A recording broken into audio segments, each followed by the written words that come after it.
जो कुछ 2022 में कांग्रेस में गठित हुआ, जिस तरह से अशोक गहलोत अप्रोक्ष रूप से साफ कर चुके थे कि वो ज़्यादा इंटरेस्टेड नहीं है पार्टी के मुखिया बनने में, राष्ट्रीय अध्यक्ष बनने में, और जिस तरह से उनके करीबी लोगों ने व्यू रचा, जिस तरह से शांति धारीवाल, धर्मेंद्र राठौर, और किस हैसियत से धर्मेंद्र राठौर ने उस व्यू का हिस्सा बने, वो जिस तरह से डॉक्टर महेश जोशी जो कैबिनेट मंत्री थे, तमाम नेता, तमाम लोग जिस तरह से एक व्यू रचकर इस बात को करने में सक्षम साबित हुए, सफल साबित हुए कि पार्टी की विधायकों की बैठक जो कि मुख्यमंत्री निवास पर होनी थी, वो बैठक ही 25 सितंबर 2022 को नहीं हुई। और वो दृश्य आपको याद होंगे कि किस तरह से तमाम जो मीडिया के लोग शांति धारीवाल के सरकारी अस्पताल रोड के घर के बाहर खड़े थे, जिस तरह से पल बीते जा रहे थे, घंटे बीते जा रहे थे, मिनट बीते जा रहे थे, पर बैठक के लिए विधायक ना जाकर वहीं पर मंत्रणा कर रहे थे, और वहां से पार्टी आलाकमान को एक तरह से ठेंगा दिखाते हुए वो पहुंचे विधानसभा अध्यक्ष के घर, मुख्यमंत्री निवास पर, जहां पर खुद वर्तमान के कांग्रेस के राष्ट्रीय अध्यक्ष मल्लिकार्जुन खड़गे और उनके साथ में वो अजय माकन इंतजार कर रहे थे। क्या हुआ उस आलाकमान का जिसने इस प्रकार की बुरी तरह से ठेंगा दिखाई को हजम कर लिया? और क्या यही नहीं दिखाता कि एक के बाद एक, उसके बाद जिस तरह से प्रकरण सामने आए, आलाकमान को तो मान लिया गया कि ये तो बेहद कमज़ोर, शायद स्पाइनलेस एक नेतृत्व बैठा हुआ है जो कि कोई भी मजबूत कार्यवाही करने के लिए, एक्शन लेने के लिए शायद सक्षम नहीं है। क्या यही सोच इस बात के पीछे नहीं थी कि जब चुनाव का कैंपेन जोरों पर था, कुमारी शैलजा कई दिनों तक कैंपेनिंग करने के लिए फील्ड में नहीं उतरी?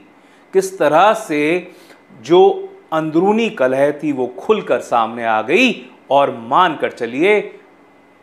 कम से कम 15 से 17 सीटों पर जो SC ST वर्ग है उसका माना जा रहा है कि कांग्रेस को उनका वोट नहीं मिला है उस संख्या में, जिस संख्या में उसको मिल सकता था, और उसका नुकसान कांग्रेस को भारी भरकम हुआ है। और जिस तरह से एक तरफ तो कुमारी शैलजा नाराज बैठी थी, SC ST वर्ग से वो उसकी वजह से कांग्रेस से छिटक कर दूर हो गया वो, और दूसरी तरफ नायब सिंह सैनी को जिस तरह से बीजेपी ने प्रोजेक्ट किया उससे भी बीजेपी को फायदा मिला। तो एक तरफ तो कमजोर रणनीति, कमजोर रणनीतिकार, स्ट्रैटेजी की कमी, एक बेहद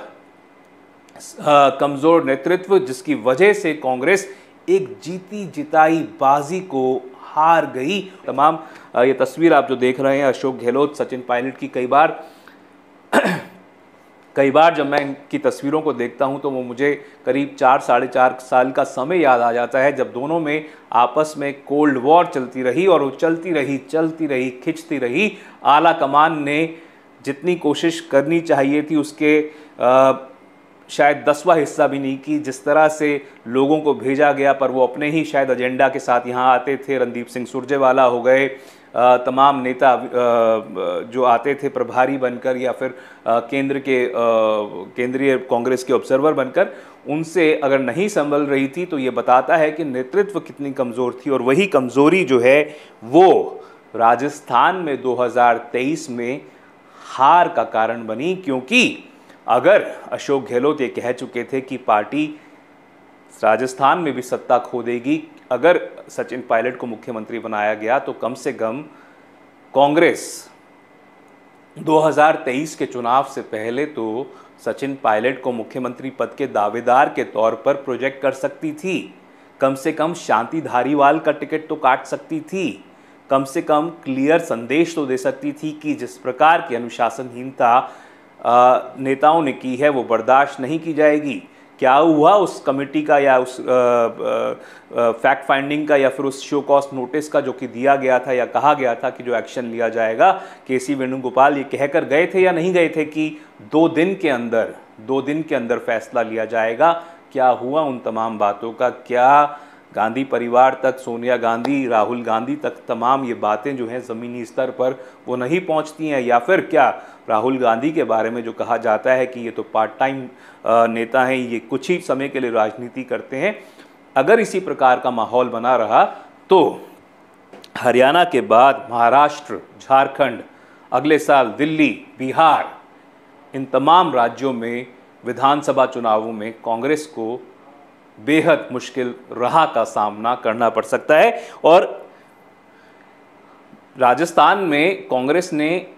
शायद कोई कमी नहीं छोड़ी थी स्कीम्स लाने में, योजना लाने में। चिरंजीवी योजना बेहद अगर ज़मीनी स्तर पर ठीक से इम्प्लीमेंट की जाती तो लोगों तक काफ़ी संबल पहुंचाने वाली योजना थी। पर इन तमाम योजनाओं के बाद करोड़ों रुपए जो पानी की तरह शायद बहा दिए गए। डिज़ाइन बॉक्स को लाया गया, अपनी बातों तक लोगों तक पहुंचाने की कोशिश की गई, पर उस तमाम चीज़ों के बावजूद अगर कांग्रेस यहाँ पर आ रही और उसके बावजूद अगर वो उससे सीख नहीं ले पा रही है, तो वो बताती है कि क्या उनके नेतृत्व की मनोदशा है, क्या उनके नेताओं की इस समय हालत है कि वो पार्टी को एक दृढ़ निश्चय वाला नेतृत्व जो है वो नहीं दे पा रही है। और ये तमाम बातें जो हैं ये बताती हैं कि राजस्थान में जो 2023 में कांग्रेस की हार हुई और उससे पहले का जो माहौल बना चला आ रहा था, उसको करीब 1 साल होने को आया है, पर उसके बावजूद कांग्रेस जो है वो, जिसको नेतृत्व परिवर्तन कहते हैं या एक जनरेशनल चेंज कहते हैं, शायद उसके लिए तैयार नहीं है। और छत्तीसगढ़ में भूपेश बघेल, राजस्थान के अशोक गहलोत, और राजस्थान में अशोक गहलोत के अलावा भूपिंदर सिंह हुड्डा हरियाणा में, ये तमाम जो लोग हैं, ये नेता हैं, इनको शायद अब समझ जाना चाहिए कि जो अगली पीढ़ी है या फिर जो अगली खेप है, उस नई पीढ़ी के नेताओं को अगर अभी आगे नहीं बढ़ाया गया तो किस तरह से कांग्रेस का जो जड़ों काटने का इन लोगों ने काम किया है या कमज़ोर करने का काम किया है, ये तमाम बातें आने वाले समय में कांग्रेस को राजनीतिक तौर पर एक तरह से अगर आगे भी चलती रही तो ख़त्म कर सकती हैं। तमाम नेताओं को ये समझना ज़रूरी है और पार्टी का नेतृत्व जो है उसको भी समझना चाहिए कि अगर उसकी जो अथॉरिटी है उसको बार बार अगर चैलेंज किया जाएगा और वो फिर भी एक्शन नहीं लेगी, एक्ट नहीं करेगी, तो आने वाले समय में हो सकता है कि पार्टी नेतृत्व की शायद कोई भी ना सुने।